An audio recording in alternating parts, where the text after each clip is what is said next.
own son handed me forged psychiatric commitment papers while I was enjoying breakfast in what I thought was a luxury spa in Barcelona.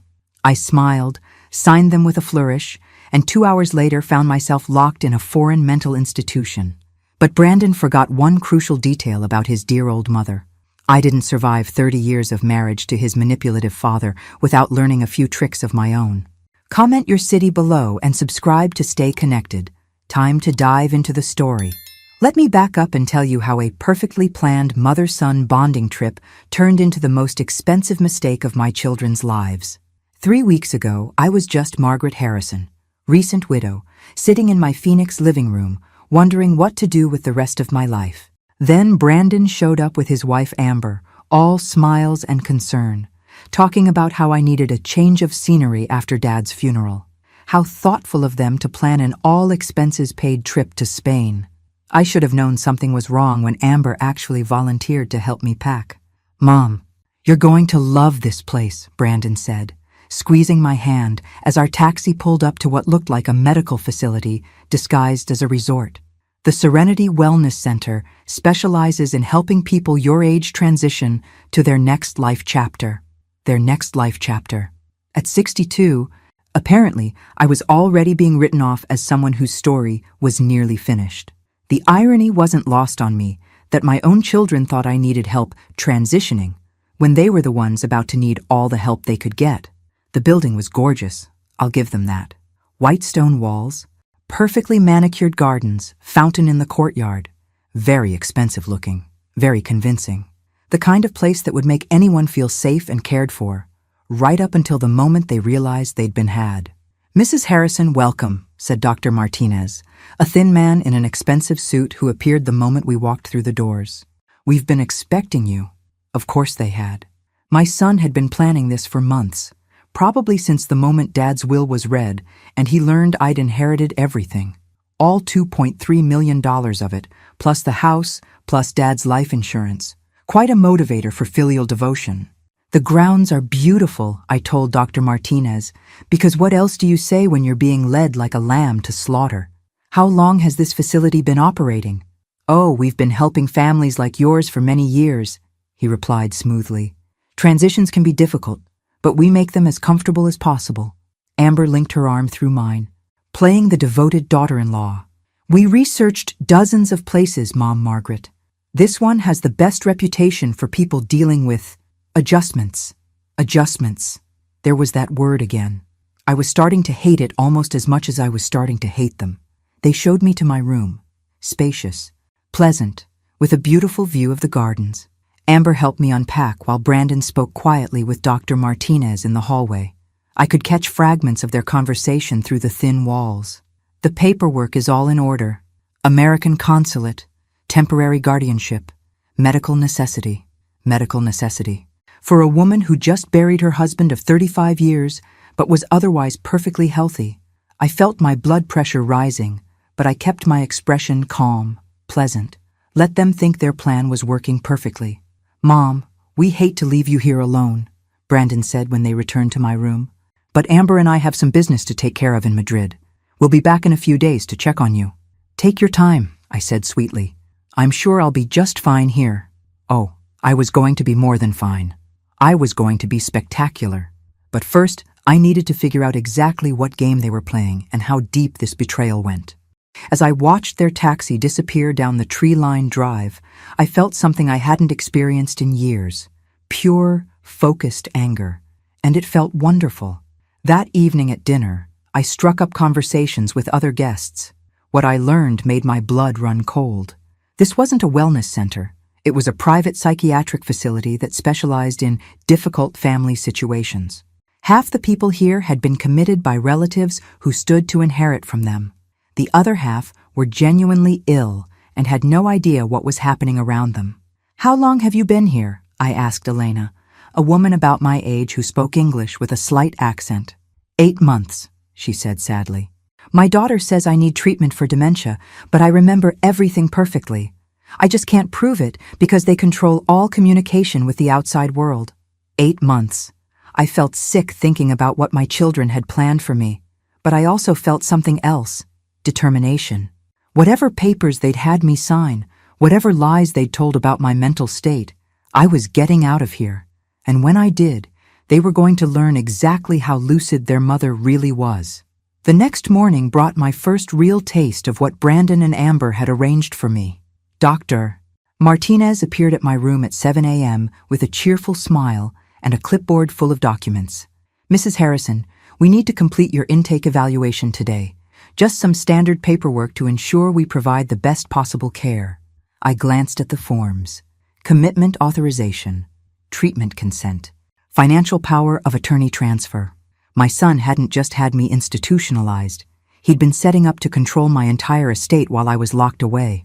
Dr. Martinez, I said, putting on my most confused expression. I'm afraid my reading glasses are broken. Could you just tell me what these papers say? I trust you completely. His smile became patronizing. Of course, Mrs. Harrison. These are simply formalities. Your son explained that you've been having some memory issues since your husband's death. These documents ensure he can handle your financial affairs while you focus on recovering. Memory issues. Right. The only thing I couldn't remember was raising a son capable of this level of betrayal. I signed everything with a shaky hand, playing the part of a confused, grieving widow.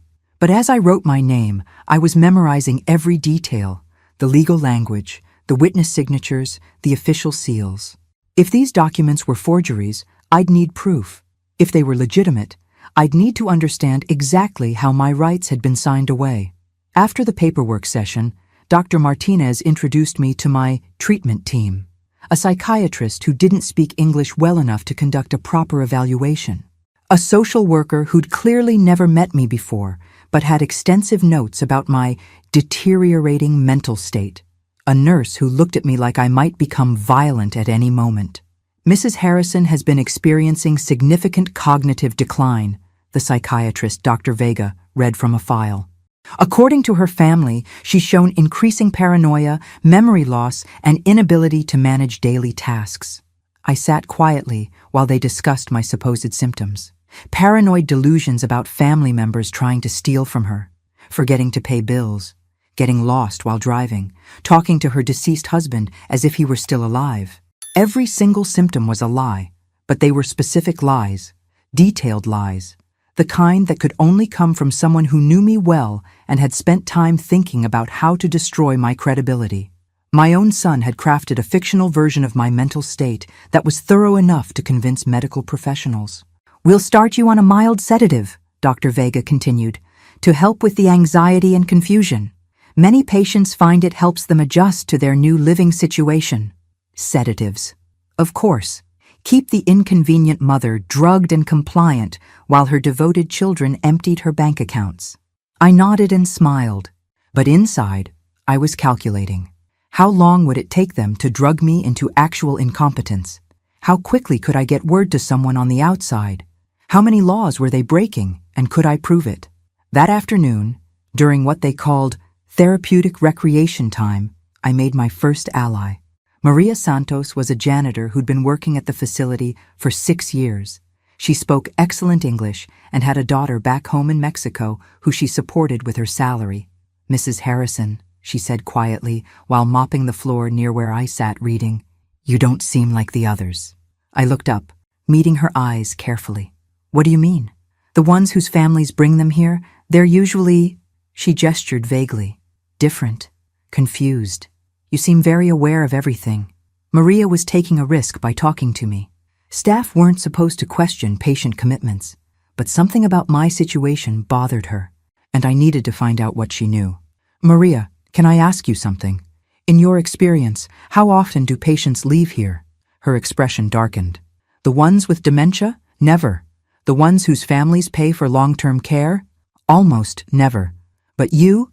She glanced around to make sure we weren't being observed. You should know that Dr. Martinez received a very large payment from your son, more than the usual fees. A large payment. So this wasn't just about getting me out of the way. It was about making sure I stayed out of the way permanently. My children hadn't just betrayed me. They'd bought and paid for my disappearance. But they'd made one critical error. They'd underestimated exactly how sharp their target really was. By day 3, I had the facility's routine memorized and a plan forming. Morning medications at 8 a.m., which I'd been hiding under my tongue and spitting out later. Therapy sessions at 10, where I played increasingly confused to encourage the staff's belief that the drugs were working. Lunch at noon, when most of the security guards took their break. Afternoon rec time at 2, when Maria worked the second floor where the administrative offices were located. The keycard system was sophisticated, but not impenetrable. Each staff member had access cards that worked on different doors, depending on their clearance level. Dr. Martinez could go anywhere. Nurses could access patient areas and the medical offices. Maintenance staff like Maria could go almost everywhere except the main administrative wing.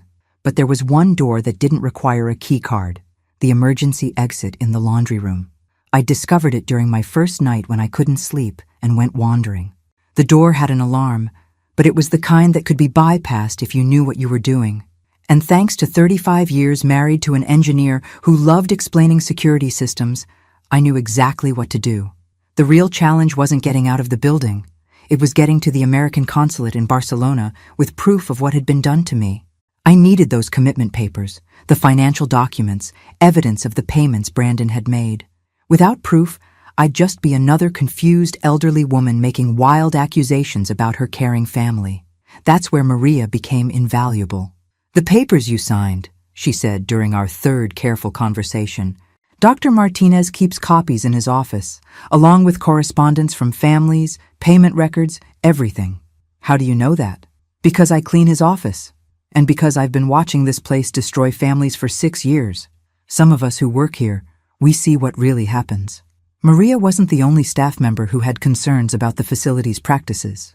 There was a whole network of janitors, kitchen workers, and lower-level nurses who'd witnessed too many suspicious commitments to believe they were all legitimate. They'd just never had anyone with the resources and determination to do something about it. "If I could get into that office," I said carefully, "would you be able to help?"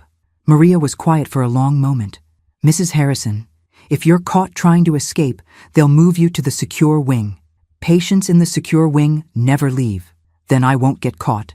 That night, while the facility slept under its minimal night staffing, I put my plan into action. The laundry room was on the ground floor, accessible through a service corridor that ran behind the kitchen. At 2 a.m., the night shift had only 3 guards, one at the main entrance, one making rounds, and one monitoring the security cameras from the central station. The camera monitoring was the weak point. The guards rotated shifts every 4 hours, and during the changeover, there was always a 15-minute gap while the new guard got settled and reviewed the night's incident reports. I'd timed it precisely for 3 nights running. I disabled the emergency door alarm using my deceased husband's favorite trick, a small piece of electrical tape over the magnetic contact. As long as the tape stayed in place, the system would read the door as closed even when it was open. Simple, effective, and nearly invisible unless someone was looking for it. Getting back in would be the real challenge, but I'd solved that problem too. Maria had agreed to unlock one of the ground floor windows in the recreation room at 6 a.m., just before her shift ended. A small window that was partially concealed by landscaping and out of view from the main security cameras. The walk to the road was longer than it had looked from my room window, but at 3 a.m. there was no traffic and no witnesses. I'd changed into the darkest clothes I'd brought, navy slacks and a black sweater that would help me blend into the shadows. 40 minutes later, I was standing outside a 24-hour internet cafe in the small town near the facility. My credit card still worked. Apparently, Brandon hadn't moved to freeze my accounts yet. Overconfident of him. He'd probably assumed I'd be too drugged and confused to cause any trouble for weeks. Time to prove him wrong. I spent the next 3 hours researching Spanish commitment laws, locating the nearest American consulate, and most importantly, finding a lawyer in Barcelona who specialized in international legal disputes involving American citizens. Dr. Carmen Ruiz had handled several cases involving questionable psychiatric commitments and had a reputation for taking on institutions that preyed on vulnerable patients. By 6 a.m., I was back in the facility in my room, pretending to sleep. When the morning medication round began, I dutifully took my pills and dutifully spit them out the moment the nurse left. Maria found the electrical tape on the emergency door during her morning rounds and disposed of it without comment. As far as anyone knew, I'd never left the building. But I had left a trail of digital breadcrumbs that would soon reach very interested parties in both Barcelona and Phoenix. My children thought they'd silenced me by locking me away. Instead, they'd given me exactly the motivation I needed to bring down their entire scheme. Dr. Carmen Ruiz arrived at the Serenity Wellness Center on Thursday morning with a briefcase full of legal documents and an expression that could freeze hell. I watched through my window as she parked her car and strode toward the main entrance like a woman with a mission, which she was. My late-night emails had accomplished exactly what I'd hoped. Dr. Ruiz had contacted the American consulate, who had demanded an immediate wellness check on an American citizen who'd reported being illegally committed. The Spanish authorities had questions about the facility's documentation. And most importantly, Brandon and Amber were about to get a very unpleasant surprise. "Mrs. Harrison," Dr. Martinez appeared at my door, looking distinctly uncomfortable. "You have visitors. Legal visitors." I put on my best confused expression. "Legal? Did I do something wrong, doctor? I can't remember." No, Mrs. Harrison. These are advocates. They want to speak with you about your stay here, doctor." Ruiz was everything I'd hoped she'd be. Sharp, thorough, and absolutely furious about what she'd discovered during her preliminary investigation of my case. "Mrs. Harrison," she said, taking a seat across from me in the visitor's room, "I need to ask you some very direct questions. Are you being held here against your will?" I think my son brought me here for my own good," I said, maintaining my act while Dr. Martinez hovered nearby. "I've been having some memory problems since my husband died." "I see. And do you remember signing any legal documents when you arrived?" "Documents? Oh, yes. Dr. Martinez had me sign some papers. But I couldn't read them clearly. My glasses are broken." I gestured helplessly. Dr. Ruiz made notes, but I could see recognition in her eyes. She knew exactly what I was doing, playing the part while giving her the information she needed. "Mrs. Harrison, would you like me to help you contact your family to discuss your care?" "Oh, that would be wonderful. My son Brandon is in Madrid on business. He and his wife Amber are such good children to arrange this lovely place for me." More notes. Dr. Ruiz was building a case, and every confused, compliant answer I gave her was ammunition. Because the more incompetent I appeared, the more illegal my commitment became under Spanish law. After Dr. Ruiz left, things moved quickly. By afternoon, Spanish social services had arrived to conduct their own evaluation. By evening, the American consulate had sent a representative to interview me. And somewhere in Madrid, my children were getting emergency phone calls from lawyers they'd never heard of. But the real surprise came the next morning. "Mom?" Brandon's voice came through on the facility phone, tight with stress. "I just got a call from some Spanish lawyer. She says there are questions about your commitment papers." "Oh, Brandon, sweetheart," I said, injecting just the right amount of confusion and distress into my voice. "I'm so sorry if I caused any trouble. I don't remember talking to any lawyers. These doctors say my memory isn't very good anymore. Mom, listen to me very carefully. If anyone asks you questions, just tell them you're happy there and getting good care. Can you do that for me?" "Of course, dear. But Brandon, when are you coming to visit? I miss you. We'll be there tomorrow. Just don't sign anything else, okay? And don't talk to any more lawyers without me there." After I hung up, I allowed myself a small smile. Brandon was panicking, which meant his lawyers had told him exactly how much trouble he was in. International kidnapping, false imprisonment, elder abuse, fraud. The list of potential charges was impressive, but I wasn't done yet. My children had tried to erase me from my own life, and they were about to learn that Margaret Harrison didn't erase easily. That evening, Maria brought me something that made my day complete. Photocopies of the documents from Dr. Martinez's office. Payment records showing Brandon had transferred $50,000 to the facility. Correspondence discussing long-term care options for patients whose families wanted permanent placement. And most damning of all, a psychiatric evaluation that had been written before I'd even arrived at the facility. The evaluation that supposedly documented my deteriorating mental state was dated 3 days before I'd left Phoenix, which would have been impressive since I'd never been examined by any psychiatrist. Brandon had paid for forged medical documents to support my illegal commitment. He'd bribed a foreign facility to hold me indefinitely. And he'd done it all while pretending to be a loving son, concerned about his mother's welfare. Tomorrow, when he and Amber arrived for their visit, they were walking into a trap. The Spanish authorities would be waiting. The American consulate would have questions. And their confused, helpless mother would suddenly become very articulate about exactly what had been done to her. But the real surprise would come later, when they returned to Phoenix and discovered what I'd accomplished during my supposedly helpless weeks locked away in Spain.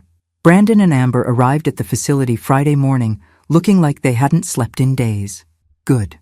I'd been sleeping beautifully, even without the sedatives they thought I'd been taking. Amazing how well you rest when you know justice is about to be served.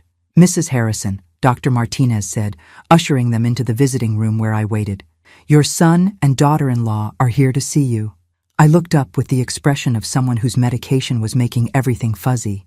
Brandon? Oh, sweetheart, you came back. I was so worried I'd done something wrong. The doctors keep asking me questions I can't remember the answers to. Brandon shot a sharp look at Dr. Martinez. What kind of questions? Oh, about why I'm here, and who brought me, and whether I want to stay. I pressed my hand to my forehead dramatically. It's all so confusing. I told them you know what's best for me. Amber squeezed my hand with fake warmth. Mom, Margaret, you haven't signed any more papers, have you? Sometimes places like this try to get patients to sign things they don't understand. I don't think so, dear. Although that nice lawyer lady did ask me to sign something yesterday. But I told her I couldn't see clearly without my glasses. The blood drained from Brandon's face. What lawyer? Before I could answer, Dr. Carmen Ruiz walked into the room accompanied by 2 Spanish officials and a representative from the American consulate. Mr. Harrison, Dr. Ruiz said crisply, I'm Carmen Ruiz, representing your mother in matters related to her commitment to this facility. We need to discuss some irregularities in the documentation you provided. Brandon stood up slowly, his lawyer instincts kicking in even as his face went pale. I'm not sure what you mean. My mother agreed to treatment here. We have all the proper paperwork. Yes, let's talk about that paperwork. Dr. Ruiz opened her briefcase and pulled out a stack of documents. Specifically, the psychiatric evaluation dated 3 days before your mother left the United States. The evaluation supposedly conducted by Dr. James Morrison of Phoenix General Hospital. She looked directly at Brandon. Dr. Morrison has never heard of your mother. In fact, he was attending a medical conference in Seattle during the dates listed on this evaluation. Amber's hand tightened around mine, her nails digging in. I looked at her with wide, confused eyes. Amber, dear, you're hurting me. We also have questions about the financial arrangements, the consulate representative added. Specifically, the $50,000 payment made to this facility before your mother was admitted. That's well above standard fees for the level of care provided. Brandon was sweating now. I wanted to ensure Mom received the best possible treatment. Money wasn't an object. How thoughtful, Doctor. Ruiz said dryly. And the power of attorney documents giving you control over her assets while she's receiving this treatment? Standard precautions. Mom has been showing signs of cognitive decline since Dad's death. Someone needs to manage her finances. That's when I decided it was time to drop my confused act. Actually, Brandon, I said, my voice suddenly clear and strong, someone has been managing my finances, but it wasn't cognitive decline that necessitated it. The room went dead silent. Brandon stared at me like I'd risen from the grave. Mom? Amber whispered. I've been fully aware of everything that's been happening here. The forged medical documents, the illegal commitment, the plan to keep me locked away while you emptied my bank accounts. I smiled at them both. What you didn't count on was that your mother isn't nearly as helpless as you thought. Brandon found his voice. You've been faking? This whole time? Oh, sweetheart, I haven't been faking anything. I really was confused. Confused about how I could have raised a son capable of this level of betrayal. Dr. Ruiz was taking notes furiously. The Spanish officials were speaking quietly into their radios, and my children were finally seeing their mother clearly for the first time in their adult lives. But here's what's really going to confuse you, I continued. While you've been congratulating yourselves on your clever scheme, I've been busy making some arrangements of my own. I pulled out my phone, the one they thought I was too confused to use properly. I had a lovely conversation with my lawyer in Phoenix yesterday. Turns out that attempting to have someone falsely committed for financial gain is considered elder abuse under Arizona law. The penalties are quite severe. Amber was crying now. Real tears, not the crocodile tears she'd used to manipulate me for years. Your house is currently being searched by investigators, I continued. Your financial records are being audited, and your attempt to access my bank accounts while I was supposedly incapacitated triggered some very interesting fraud alerts. Brandon slumped into his chair like a deflated balloon. Mom, we can explain. Oh, I'm sure you can. You're both very good at explanations. Very creative with the truth. I stood up, feeling stronger and more clear-headed than I had in years. But you know what? I don't actually want to hear your explanations anymore. I turned to Dr. Ruiz. I'd like to press charges for false imprisonment, elder abuse, fraud, and anything else you think might apply. She smiled grimly. It will be my pleasure to help you with that, Mrs. Harrison. As Brandon and Amber were led away by Spanish authorities, I realized something profound had changed. For the first time in decades, I felt truly free. Free from their manipulation, their false concern, their constant undermining of my independence. They'd tried to erase Margaret Harrison from her own life. Instead, they'd awakened someone they'd never met, a woman who was done being anyone's victim. And I was just getting started. The flight back to Phoenix gave me 8 hours to plan my next moves. Brandon and Amber were facing extradition proceedings in Spain, but that was just the appetizer. The main course would be served when I got home and discovered exactly how deep their betrayal went. My first stop wasn't home. It was the law office of Patricia Williams, the attorney I'd hired during my midnight internet research session. Patricia was everything her reputation promised. Sharp, thorough, and absolutely delighted to take on a case involving international elder abuse. Mrs. Harrison, she said, reviewing the files I'd compiled, what your son did constitutes multiple federal crimes. But I have to warn you, proving financial elder abuse can be complicated when family members have legitimate access to accounts. That's what I was afraid you'd say. But Patricia, I think there's more to discover. Brandon didn't cook up this scheme overnight. This level of planning, the forged documents, the international facility arrangements, he had help. What kind of help? I pulled out a folder I'd been putting together during the flight. Brandon's wife Amber works for Fletcher & Associates, a financial planning firm. His best friend Marcus is a psychiatrist. His neighbor Karen Wright is a paralegal who specializes in elder law. Quite a convenient collection of professional connections. Patricia's eyebrows rose. You think this was a conspiracy? I think my son assembled a team of experts to help him steal my inheritance legally. And I think they've done this before. We spent the next 3 hours going through my financial records, looking for any suspicious activity from the past year. What we found was even worse than I'd expected. Small transfers that I'd never authorized, investment changes I'd never agreed to, and most damning of all, a new life insurance policy taken out in my name 6 months ago, with Brandon as the sole beneficiary. Margaret, Patricia said quietly, this policy has a double indemnity clause for accidental death or death by natural causes in a foreign country. The room went cold. They hadn't just planned to steal my money while I was locked away in Spain. They'd been planning for me to die there. How much is the policy worth? $1.5 million. Combined with your existing assets, Brandon would have inherited over $4 million if you'd died in that facility. I sat back in my chair, processing this revelation. My own son hadn't just betrayed me.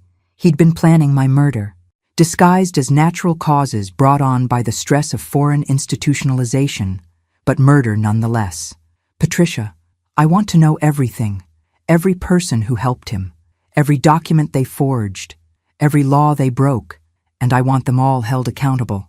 That's going to require a comprehensive investigation. The FBI will need to get involved given the international elements. Then call them. By evening, I was sitting in my own living room for the first time in 2 weeks, but it felt like a foreign place.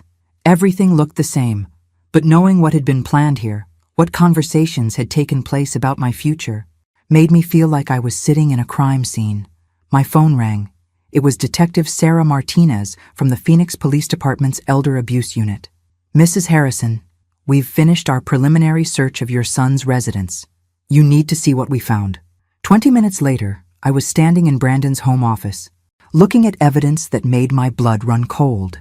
A detailed timeline of my husband's final illness, research on accelerated inheritance procedures, and most chilling of all, a folder labeled Contingency Plans that outlined 3 different scenarios for what they called resolving the Margaret situation. Option 1 was the Spanish facility, isolate and control until natural death occurred. Option 2 was having me declared incompetent and placed in a secured care facility in the U.S. Option 3 was what they euphemistically called medical intervention during travel. Mrs. Harrison, Detective Martinez said gently, "We need to discuss protection arrangements for you. If your son posted bail, he won't," I said firmly. "His passport has been confiscated, and the Spanish authorities aren't releasing him until the extradition hearing. But his associates are still here, and they have just as much to lose as he does." That night, as I sat in my house under police protection, I realized that exposing Brandon and Amber was just the beginning. There was a whole network of people who'd helped plan my disappearance, and they were still out there, probably planning damage control. But they'd made the same mistake my son had made. They'd underestimated Margaret Harrison, and I was about to show them all exactly how costly that miscalculation would be. Dr. Marcus Webb looked nothing like the monster I'd been expecting. Sitting across from me in the FBI interview room, he appeared to be exactly what he claimed to be, a concerned family friend who'd tried to help Brandon get appropriate care for his mentally declining mother. "Mrs. Harrison," he said with practiced empathy, "I want you to know that everything I recommended was based on Brandon's descriptions of your behavior. If he misled me about your condition, then I'm as much a victim here as you are." Special Agent Linda Cooper, who'd been assigned to lead the conspiracy investigation, made notes while maintaining a neutral expression, but I could see she wasn't buying Marcus's innocent act any more than I was. "Dr. Webb," I said pleasantly, "could you explain how you diagnosed my condition without ever examining me?" "I didn't diagnose anything. I simply provided Brandon with general information about facilities that treat age-related cognitive decline. General information that included specific recommendations for foreign institutions that specialize in long-term involuntary commitment." His composure flickered slightly. "Brandon was concerned about privacy issues. He felt a domestic facility might not provide the discretion your family needed." Discretion. Interesting word choice. I opened the folder Agent Cooper had given me. "Dr. Webb, are you familiar with Elena Vasquez, Thomas Chen, and Dorothy Miller?" "I don't believe so. They're 3 other patients who were committed to foreign facilities based on your recommendations over the past 2 years. All of them had substantial inheritances. All of them died within 6 months of commitment." The room went very quiet. Marcus's lawyer, who'd been silent until now, leaned forward. "My client has no knowledge of any other cases beyond his consultation with Mr. Harrison." "That's strange," Agent Cooper interjected, "because your phone records show 17 calls to the Serenity Wellness Center over the past 18 months. That's quite a lot of contact for someone who only provided general information to one family." I watched Marcus's face carefully as the walls closed in around him. This man had helped orchestrate the deaths of at least 3 other people, and he'd nearly added me to that list. "There's something else," I said, pulling out another document. "The life insurance policy Brandon took out on me? The application includes a medical history that could only have come from someone with access to my actual medical records." Marcus's lawyer was furiously taking notes now. "Mrs. Harrison, are you suggesting my client illegally accessed confidential medical information?" "I'm not suggesting it. I'm stating it as fact. Dr. Webb accessed my records through the hospital system where he has privileges, then used that information to help Brandon create a credible medical history for the insurance application." Agent Cooper nodded. "Computer forensics confirmed that Dr. Webb accessed Mrs. Harrison's medical records 14 times in the 3 months before she left for Spain. He also accessed records for Elena Vasquez, Thomas Chen, and Dorothy Miller." The room was dead silent, except for the sound of Marcus's lawyer's pen frantically scratching across his legal pad. "Dr. Webb," I continued, "how much did Brandon pay you for your expertise? Was it a flat fee, or did you get a percentage of the inheritance?" "I think this interview is over," his lawyer said quickly. "Actually, it's just getting started," Agent Cooper replied. "Dr. Webb, you're under arrest for conspiracy to commit elder abuse." insurance fraud, and computer crimes, and those are just the federal charges. As they led Marcus away in handcuffs, I felt a grim satisfaction. One down, but the investigation was revealing more conspirators than I'd originally suspected. Amber's boss at Fletcher & Associates had helped structure the financial transfers. Karen Wright had provided legal guidance on commitment procedures, and there were others, a whole network of professionals who'd turned elder abuse into a profitable side business. But the most shocking revelation came that evening when Agent Cooper called me at home. "Mrs. Harrison, we've been analyzing the financial records from all the connected cases. The money stolen from victims wasn't just divided among the conspirators. Most of it went to fund something much larger." "What kind of something?" "A company called Golden Years Consulting. It's marketed as a service that helps families navigate care options for aging parents. But it's actually a sophisticated operation that identifies wealthy seniors, manufactures medical crises, and then profits from their institutionalization or death." I sat down heavily. "How many victims are we talking about?" "So far, we've identified 12 definitive cases over 3 years, but we think there may be dozens more." My son hadn't just betrayed me personally. He'd been part of an enterprise that was systematically targeting and destroying elderly people across the country. People like me who'd worked their whole lives to build something for their families, only to have those families turn that love into a weapon against them. "Agent Cooper," I said, "what can I do to help you catch all of them?" "Actually, Mrs. Harrison, we have a proposal for you, and it's going to require you to be braver than you've ever been before." The plan Agent Cooper outlined was audacious, dangerous, and exactly what I needed to ensure justice was served. Golden Years Consulting was holding their annual Professional Development Retreat in 2 weeks, a gathering where they shared strategies for identifying vulnerable targets and maximizing profits from elder exploitation. "We want you to attend as bait," Agent Cooper explained during our planning session.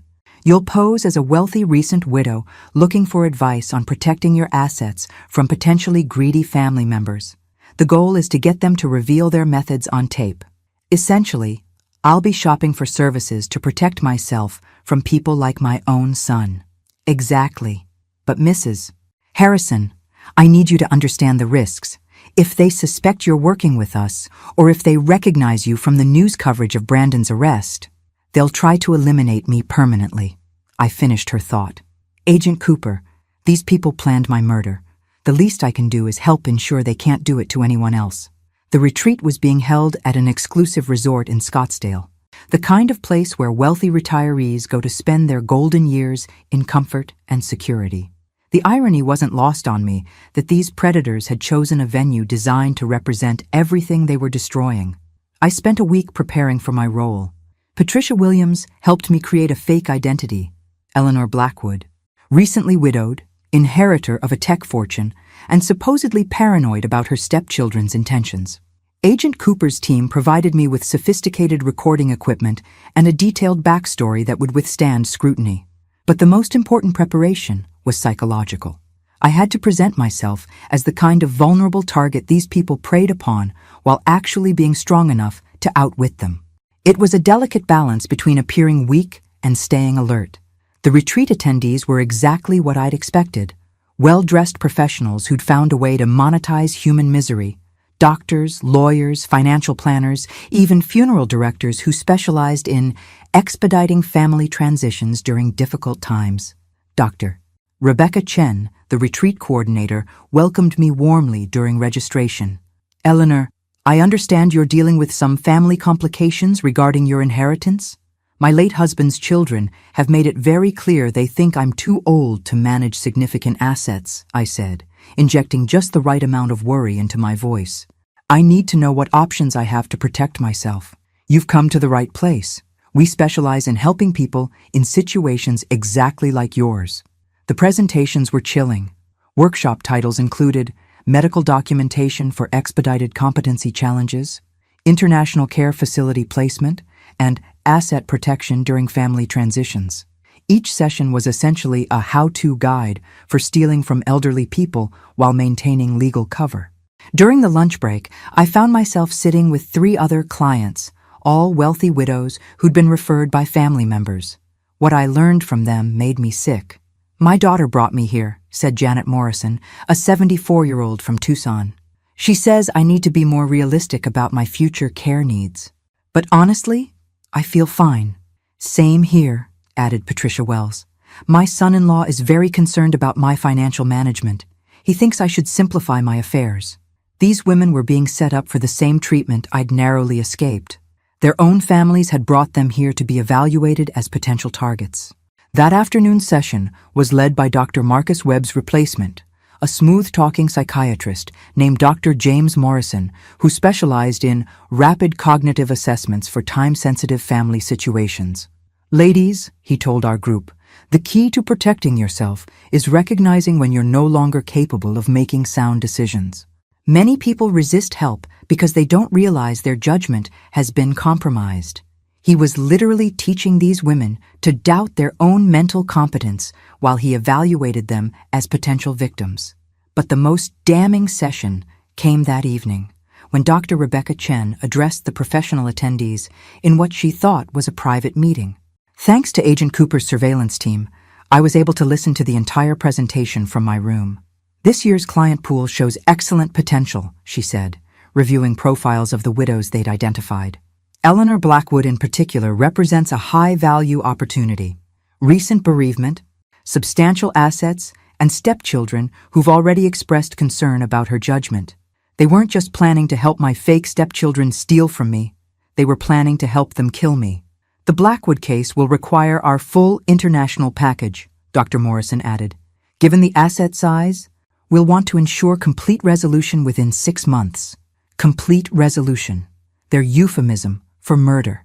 As I sat in my luxury hotel room, listening to these monsters plan the death of my fictional identity, I realized that bringing down Brandon and his immediate co-conspirators hadn't been enough. Golden Years Consulting was a machine designed to destroy people like me, and it had been operating successfully for years. But tomorrow, that machine was going to meet its match. Because Eleanor Blackwood might be a vulnerable target, but Margaret Harrison was about to end their operation permanently. The next morning brought a development I hadn't expected. Agent Cooper called my room at 6 a.m. with news that changed everything. Mrs. Harrison, we have a problem. Brandon made bail. I sat up in bed, instantly awake. How is that possible? He's facing extradition to Spain. His lawyer filed an emergency appeal claiming medical necessity. Apparently, Amber suffered a breakdown in Spanish custody, and Brandon convinced a judge that he needed to be released to arrange psychiatric care for his wife. That's ridiculous. He can arrange care from jail. The judge disagreed. Brandon's been released on $2 million bond with electronic monitoring and surrender of his passport. But Mrs. Harrison, there's something else. We think he knows about the operation. My blood went cold. What do you mean? Someone tipped off Golden Years Consulting about our investigation. They've moved up their timeline for the retreat. Instead of spreading activities over 3 days, they're compressing everything into today. And they've added a new session specifically focused on the Eleanor Blackwood case. I got dressed quickly while Agent Cooper explained the new situation. Brandon's release had somehow triggered a panic within the conspiracy. They were accelerating their plans, which meant they intended to neutralize the Eleanor Blackwood threat before she could cause problems. We can extract you now, Agent Cooper said. We have enough evidence to prosecute the core group, but not enough to save the other women here, Janet, Patricia, and the others. If I leave, they'll still be targeted. Mrs. Harrison, this isn't your responsibility. Yes, it is. Brandon didn't just betray me personally. He became part of something that's destroyed families across the country. If I can stop that, then everything I've been through will have meant something. 2 hours later, I was sitting in what Golden Years Consulting called an individual assessment session with Dr. Morrison and financial planner David Chen. They thought they were evaluating Eleanor Blackwood's vulnerability. Actually, they were confessing to a room full of hidden recording equipment. Eleanor, Dr. Morrison said with false warmth, we've reviewed your situation, and we believe you're at significant risk from your stepchildren. They clearly see you as an obstacle to their inheritance.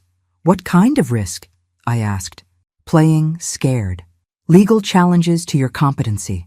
Attempts to have you declared unable to manage your own affairs. In extreme cases, they might even try to have you institutionalized. David Chen leaned forward. The good news is that we can protect you. We have arrangements with secure facilities that cater to people in your exact situation. Secure facilities? Private care centers where you'd be safe from family interference while your assets are protected through specialized trusts. They were describing exactly what had been planned for me in Spain. A secure facility where I'd be held until I died, while they looted my estate. How would that work financially? I asked. We'd establish a series of trusts that protect your wealth from family challenges, while ensuring you receive excellent care for the rest of your life. And who would manage these trusts? David smiled. Our professional team would handle all the complex details. You wouldn't need to worry about anything. They were literally describing how they'd steal everything I owned while keeping me locked away until I died. But then Dr. Morrison said something that made my heart stop. Eleanor, I should mention that we're familiar with your situation through a mutual acquaintance. Brandon Harrison spoke very highly of our services. The room spun. Brandon wasn't just a client of Golden Years Consulting. He was actively referring them new targets. Even from jail, he was still trying to have me killed. Brandon Harrison? I managed to say. A wonderful young man who recently helped his mother transition to appropriate care. Very forward-thinking about family financial planning. They didn't know Brandon was my son. They thought Eleanor Blackwood and Margaret Harrison were different people, which meant Brandon had recommended me as a target for the same treatment he'd tried to arrange in Spain. I'd love to meet Mr. Harrison, I said carefully. Could you arrange an introduction? Actually, Dr. Morrison said, checking his phone, he's here at the resort today. Legal complications with his mother's estate, but he wanted to support our mission despite his personal troubles. Brandon was here, at the same retreat where they were planning to murder his fake target. The audacity was breathtaking. There's one more thing, David Chen added. Given the urgency of your stepchildren's threats, we'd recommend immediate placement. We could have you transferred to a secure facility as early as tonight. Tonight. They were planning to kidnap me tonight, exactly as they'd done to Janet, Patricia, and countless others. But what they didn't know was that Margaret Harrison had learned a lot about fighting back over the past 3 weeks. And tonight, instead of becoming their victim, I was going to become their worst nightmare. That sounds perfect, I told them with a grateful smile. I can't tell you how relieved I am to have found people who really understand what I'm going through. Dr. Morrison and David Chen exchanged satisfied looks. In their minds, Eleanor Blackwood had just agreed to hand over her fortune and her life. They had no idea they'd just confessed their entire operation to the FBI. NARS. At 9 p.m., everything came together in the resort's private dining room. Golden Years Consulting had arranged what they called a celebration dinner for their new client acquisition, me. What they'd actually arranged was their own destruction. The attendees included everyone who'd been involved in planning my fake murder. Dr. Morrison, David Chen, Dr. Rebecca Chen, and 3 other professionals who specialized in different aspects of elder exploitation. And sitting at the head of the table, looking confident and smug, was my son Brandon. Eleanor, Brandon said as I entered the room, Rebecca tells me you're interested in our family consultation services. I looked directly into his eyes, the same brown eyes I'd gazed into when he was a baby, when I'd rocked him to sleep and sung lullabies and promised him I'd always protect him from anything that tried to hurt him. Now those same eyes were evaluating me as prey. Mr. Harrison, I said pleasantly, I understand you've recently helped your mother with some difficult decisions. Unfortunately, yes. My mother was suffering from severe dementia, and the family had to make some hard choices about her care. How sad. Is she doing well now? Brandon's expression grew appropriately somber. Actually, she passed away last month. The stress of her condition was just too much for her system. The room went dead silent. Even the conspirators looked shocked. Brandon was announcing my death to a room full of people who thought I was someone else entirely. I'm so sorry for your loss, I said softly. It must be devastating to lose a mother. It was a blessing, really. She'd been suffering for so long. That's when I decided it was time to end this charade. Brandon, I said, my voice carrying clearly across the room, that's a fascinating story, especially since your mother is sitting right here. I pulled off the gray wig I'd been wearing as part of my Eleanor Blackwood disguise. Underneath was my own silver hair, perfectly styled. "Hello, son." Brandon's face went white as a sheet. Dr. Morrison dropped his wine glass. David Chen started looking toward the exits. "Let me introduce myself properly to the rest of you," I continued, standing up. "I'm Margaret Harrison, Brandon's supposedly deceased mother, the woman whose murder you've all been planning." Agent Cooper's voice came through the room's hidden speakers. "This is the FBI. The building is surrounded. Nobody move." What followed was chaos. David Chen bolted for the door and ran straight into Agent Martinez. Dr. Morrison tried to claim everything had been a misunderstanding. Dr. Rebecca Chen started screaming about entrapment, but Brandon just sat there, staring at me with a mixture of shock, rage, and something that might have been admiration. "How long have you known?" he asked quietly. "That you were trying to have me killed? Since Spain. That you were part of this larger operation? Since yesterday. That you'd actually told them I was dead? Since about 5 minutes ago." Agent Cooper and her team filed into the room. Badges displayed, handcuffs ready. "Brandon Harrison," she said formally, "you're under arrest for conspiracy to commit murder, elder abuse, fraud, and violation of federal racketeering statutes." As they handcuffed my son, he looked at me one more time. "You know, Mom, I always underestimated you." "Yes," I said sadly. "That was your biggest mistake." The next hour was a blur of arrests, evidence collection, and victim interviews. The other widows at the retreat were shaken but grateful to learn they'd narrowly escaped the same fate planned for me. Janet Morrison hugged me with tears in her eyes. "You saved our lives," she whispered. 6 months later, I sat in a federal courthouse watching Brandon receive a sentence of 25 years for his role in what prosecutors called the most sophisticated elder abuse conspiracy in American history. Amber got 15 years. Dr. Morrison got 20. The entire Golden Years consulting network was dismantled, with assets seized to compensate victims. But the real victory wasn't the prison sentences or the money recovered. It was sitting in my own living room that evening, finally at peace in my own home, knowing that I'd not only survived my family's betrayal, but had helped ensure it could never happen to anyone else. I'd started this story as a victim, a confused widow being manipulated by people who should have loved and protected me, but I ended it as something much more powerful. I'd become someone who fought back, someone who refused to disappear quietly, someone who turned her own family's cruelty into justice for dozens of other families. My phone rang. It was Agent Cooper. "Margaret, we just got word from Spain. The Serenity Wellness Center has been shut down by international authorities.